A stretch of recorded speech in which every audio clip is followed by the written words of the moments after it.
In the heart of Abuja, there stood a restaurant everyone loved. People queued every morning for Madam Caro's famous food. Her meals were sweet, her smile was bright. But behind that smile was a secret no one knew. Under the chair where she sat every day, something evil was hiding, something alive. Until one day, her innocent salesgirl sat on that chair, and what came out shook the entire city. This is the story of Madam Caro and the snake in the chair. People said Madam Caro's food had something special in it, a kind of sweetness that no other restaurant in Abuja could match. Every morning before sunrise, people gathered in front of her big eatery, Madam Caro's kitchen, waiting for her to open. The aroma of fried rice, pepper soup, and jollof rice filled the streets even before the door was unlocked. Taxi drivers, bank workers, construction men, even government officials came to eat there. Everyone wanted a taste of her food. Madam Caro was known across the city. She was a tall, round woman with smooth chocolate skin and a booming voice that could be heard from the next street. Her smile was always wide, her clothes always colorful. She called everyone "my dear" and would laugh loudly as she served plates of steaming rice or spicy meat. But behind her laughter, there was a secret no one knew. Inside her office, in the corner near the window, sat a large red leather chair, beautiful, expensive, and shining. The chair was always kept clean. Nobody sat on it except Madam Caro. Anytime she came into the restaurant, she would wave her hand and say, "Don't touch that chair, that is my seat." Her workers respected that rule without question. It was her chair, or the Madam Stone as they called it. Some joked that maybe it was where she got her powers to cook so well. Others laughed it off, saying she was just proud. But one person, her sales girl named Tina, always wondered why Madam Caro was so possessive of that chair.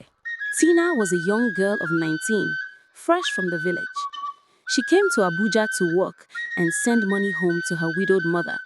She admired Madam Caro deeply, her success, her confidence, her wealth. Tina often said, "One day, I want to be like Madam Caro." She worked hard, always first to arrive, last to leave.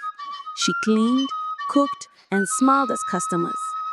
Madam Caro liked her too and would often pat her back, saying, "Good girl, you have the future." But one morning, everything changed. It was a Saturday, their busiest day. People were already queuing outside by 7 a.m. The cooks were rushing up and down, and the smell of stew filled the air. Madam Caro came out from her car wearing her usual bright red wrapper and gold scarf. She looked cheerful, but there was something strange about her walk. She seemed restless, glancing around like someone hiding something. When she entered her office, she locked the door for almost an hour before coming out. Nobody knew what she was doing inside. Tina, who was arranging drinks, saw when Madam Caro came out wiping her face with a small towel. There was sweat on her forehead, though the air conditioner was on.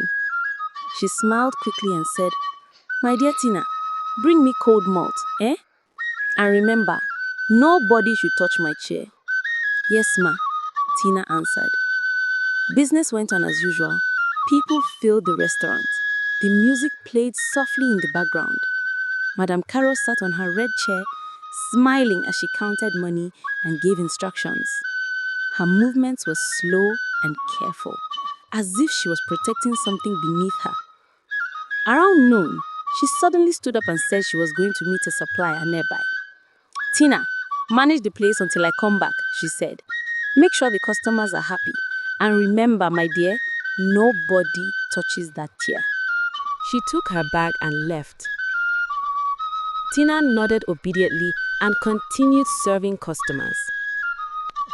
Hours passed, the sun rose high, and the crowd grew. Everyone was hungry, everyone wanted food. Tina ran from table to table, sweating and smiling.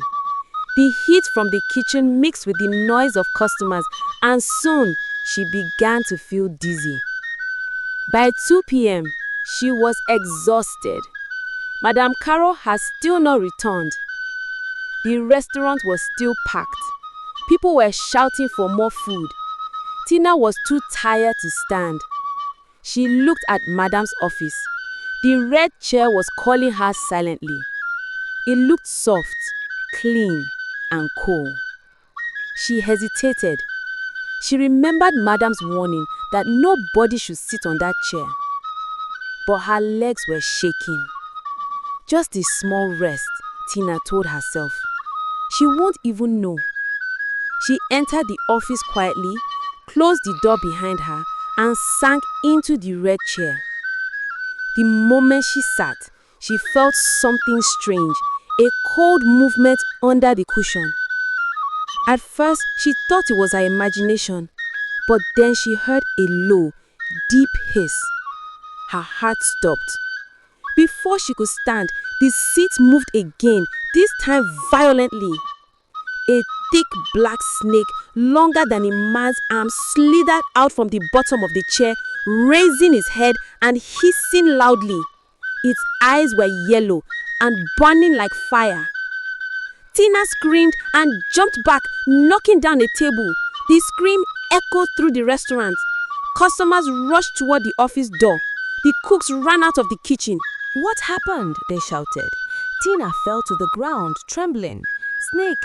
Snake inside Madam's chair!" she cried. People froze.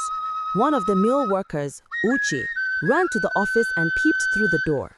When he saw the snake coiled under the chair, he jumped back shouting, "Jesus, it's true!" Chaos filled the restaurant. Customers ran outside. Some climbed onto tables. One woman fainted. The snake moved slowly across the floor, hissing and flicking its tongue. Someone shouted, "Kill it!" but no one was brave enough to go near. Just then, Madam Caro returned. When she saw the commotion, she shouted, "What's happening here?" Tina, still shaking, pointed toward the office. "Madam, there is a big snake under your chair." The moment Madam Caro heard that, her face changed. Her eyes widened in terror. The confident woman everyone admired suddenly looked like a frightened child. She dropped her handbag and ran toward the office screaming, "Who sat on that chair? Who? Tell me now!" Her voice was filled with panic and anger. Tina knelt down crying, "I'm sorry, madam. I was tired. I didn't mean to." Before she could finish, the snake slithered out into the open hall. Everyone screamed and ran. Madam Caro froze. The snake moved toward her slowly, deliberately, as if it knew her. Then, something unbelievable happened. The snake stopped right in front of her and lifted its head, staring straight into her eyes. Madam Caro began to shake. She started muttering strange words no one understood. Her voice changed, deep and harsh. The snake hissed again, and she hissed back. People gasped. Some whispered, "Jesus, have mercy." Others covered their faces in fear. Then the snake wrapped itself around her legs and climbed up her body. She didn't scream. She stood still, breathing heavily, her eyes rolling. Suddenly, she fell to the ground. The snake slipped off her body and crawled back under the chair. Silence filled the restaurant. Nobody moved. After some minutes, Madam Caro opened her eyes weakly. She looked around and began to cry. "It's over," she said in a trembling voice. "It's all over." Her workers were too scared to go near. Tina was crying, shaking her head. "Madam, what's going on? Please tell us." Madam Caro sat up slowly, tears streaming down her face. "I never wanted it to go this far," she whispered. "I was only desperate." Then she began to speak, her voice weak but clear. 10 years earlier, she had been a poor woman struggling to feed her children. Her husband had left her. She sold food by the roadside, but nobody bought from her. Life was hard. Then one night, an old woman came to her stall and offered her help. The woman told her about a spiritual charm that could make people love her food and bring her wealth. The only condition was that she must feed the spirit of the charm every week and keep a sacred snake hidden in her restaurant. At first I refused, Madam Caro said, crying. But hunger pushed me. I accepted. The old woman gave me a small egg to bury under my chair. After some days, a snake appeared there. Since then, my business has grown. People started queuing for my food. I became rich. The workers gasped. But the charm came with the rules, she continued. No one must sit on that chair except me. The snake is the spirit protecting my wealth. If anyone else sits there, the secret will be exposed. She covered her face and wept. Now it's all over. The spirits will leave me. Everything I worked for will vanish. People murmured in shock. Some shouted that she was a witch. Others said they always suspected something strange about her food. Madam Caro stood up slowly, still crying. Please forgive me, she said. I was foolish. I wanted success too fast. Just then, the snake slithered out again, hissing louder than before. People screamed and ran out. The snake moved toward the door and disappeared into the street. From that day, Madam Caro's restaurant never opened again. The next morning, people found her sitting outside the locked door, her eyes swollen from crying. She looked like a different person, weak, broken, and lost. Tina tried to comfort her. Madam, maybe God can still forgive you, she said softly. Madam Caro nodded. I will go back to my village. I want to confess everything to my pastor. Money without peace is nothing. And she left Abuja that same week. News of the incident spread across the city. People whispered Caro and her snake. Some believed it was true. Others said it was superstition. But those who were there that day swore they saw it with their own eyes. Tina later opened a small food joint with the little savings she had.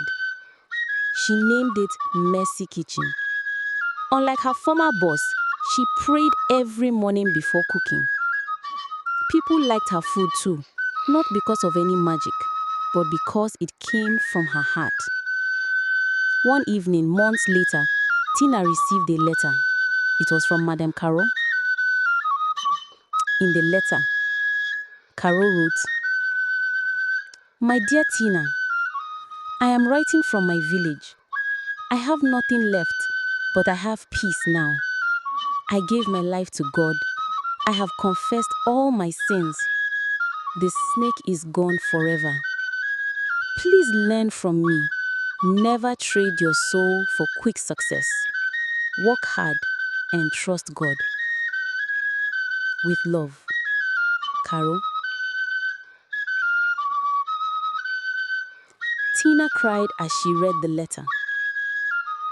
She whispered, Thank you, madam. You taught me two things, how to cook and how to fear God. From that day on, she kept the letter in her Bible and would read it whenever she felt discouraged. And every time people asked her how her food business was growing, she would smile and say, I don't have a snake under my chair, only prayers in my heart. Greed and desperation can push people into darkness. True success does not come from secret powers or charms. It comes from honesty, patience, and faith. Evil may shine for a while, but it always fades away in the end. Greed can make even the kindest heart turn dark. Madam Caro wanted success so fast, she forgot the price of peace. But true blessings never come from evil, only from God. Work hard, be patient, trust your own hands, because what is built with light will never fall in darkness. If this story touched your heart, subscribe to African Folk Tales by Grace Hill's channel, where every story teaches a lesson and touches the soul. Thanks for watching. Please like, comment, and subscribe.